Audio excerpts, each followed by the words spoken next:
ओम भास्कराय नमः। आप सभी का मेरे चैनल पर हार्दिक अभिनंदन है।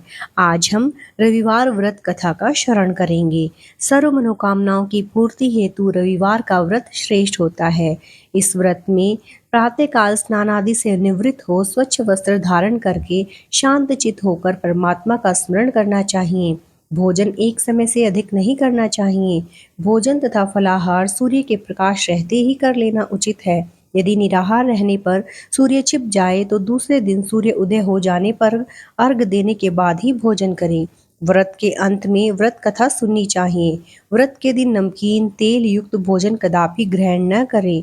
इस व्रत के करने से मान सम्मान बढ़ता है तथा शत्रुओं का क्षय होता है। आंख की पीड़ा के अतिरिक्त अन्य सब पीड़ाएं दूर हो जाती है। भगवान सूर्य देव की कृपा से सारे कष्ट दूर हो जाते हैं। तो आइए सुनते हैं रविवार व्रत कथा। एक बुढ़िया का नियम था कि वह प्रति रविवार को सवेरे ही स्नान आदि कर घर को गोबर से लीपकर उसके बाद भोजन तैयार करती थी और भगवान को भोग लगाने के बाद स्वयं भोजन करती थी। ऐसा व्रत करने से उसका घर अनेक प्रकार के धन धान्य से परिपूर्ण था।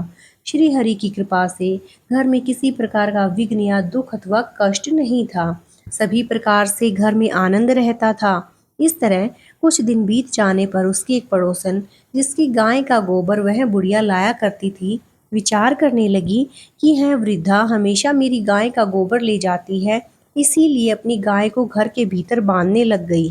बुढ़िया को गोबर न मिलने से रविवार के दिन अपने घर को न लीप सकी, इसीलिए उसने न तो भोजन बनाया न ही भगवान को भोग लगाया तथा स्वयं भी उसने भोजन नहीं किया। इस प्रकार उसने निराहार व्रत किया। रात्रि हो गई और वह भूखी सो गई। रात्रि में भगवान ने उसे स्वप्न में दर्शन दिए और भोजन न बनाने तथा भोग न लगाने का कारण पूछा।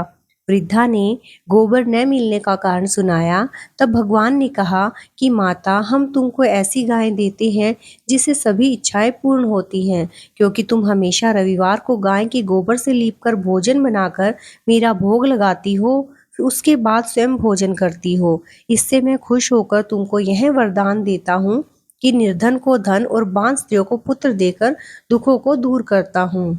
तथा जब उसने देखा कि गऊ ने सोने का गोबर किया है तो वह उस गाय का गोबर ले गई और अपनी गाय का गोबर उसकी जगह पर रख गई। वह नित्य प्रति ऐसा ही करती रही और सीधी सादी बुढ़िया को इसकी खबर नहीं होने दी। तब सर्वव्यापी ईश्वर ने सोचा कि चालाक पड़ोसन के कार्य से बुढ़िया ठगी जा रही है। भगवान ने संध्या के समय अपनी माया से गाय को घर के भीतर बांध लिया। प्रातःकाल उठकर जब वृद्धा ने देखा कि गाय ने सोने का गोबर दिया है तो उसके आश्चर्य की सीमा न रही और वह प्रतिदिन गाय को घर के भीतर बांधने लगी। उधर पड़ोसन ने देखा कि बुढ़िया गऊ को तो घर के भीतर बांधने लगी है और उसका सोने का गोबर उठाने का दाव नहीं चलता, तो वह ईर्ष्या से जल उठी और कुछ उपाय न देख पड़ोसन ने उस देश के राजा की सभा में जाकर कहा, महाराज, मेरे पड़ोस में एक वृद्धा के पास ऐसी गऊ है जो आप जैसे राजाओं के ही योग्य है। वह नित्य सोने का गोबर देती है। आप उस सोने से प्रजा का पालन करिए। वह वृद्धा इतने सोने का क्या करेगी? राजा ने यह बात सुन अपने दूतों को वृद्धा के घर से गऊ लाने की आज्ञा दी। इधर वृद्धा प्रातः ईश्वर का भोग लगा भोजन ग्रहण करने ही जा रही थी कि राजा के कर्मचारी गऊ खोलकर ले गए। वृद्धा काफी रोई चिल्लाई, किंतु कर्मचारियों के समक्ष कोई क्या कहता। उस दिन वृद्धा गऊ के वियोग में भोजन न खा सकी और रात भर रो रो कर ईश्वर से गऊ को पुनः पाने के लिए प्रार्थना करती रही। उधर राजा गऊ देख बहुत प्रसन्न हुआ, लेकिन सुबह जैसे ही वह उठा सारा महल गोबर से भरा दिखाई देने लगा। राजा यह देखकर घबरा गया। भगवान ने रात्रि में राजा को स्वप्न में कहा कि राजा, गाय वृद्धा को लौटाने में ही तेरा भला है। उसके रविवार के व्रत से प्रसन्न होकर मैंने उसे गाय दी थी। प्रातः होते ही राजा ने वृद्धा को बुलाकर बहुत से धन के साथ सम्मानित करके गऊ और बछड़ा लौटा दिए। उसकी पड़ोसन दुष्ट बुढ़िया को बुलाकर उचित दंड दिया। इतना करने के बाद राजा के महल से गंदगी दूर हुई। उसी दिन से राजा के नगर निवासियों को आदेश दिया कि राज्य की तथा अपनी समस्त मनोकामनाओं की पूर्ति के लिए रविवार का व्रत करो। व्रत करने से नगर के लोग सुखी जीवन व्यतीत करने लगे। कोई भी बीमारी तथा प्रकृति का प्रकोप उस नगर पर नहीं होता था। सारी प्रजा सुखी रहने लगी।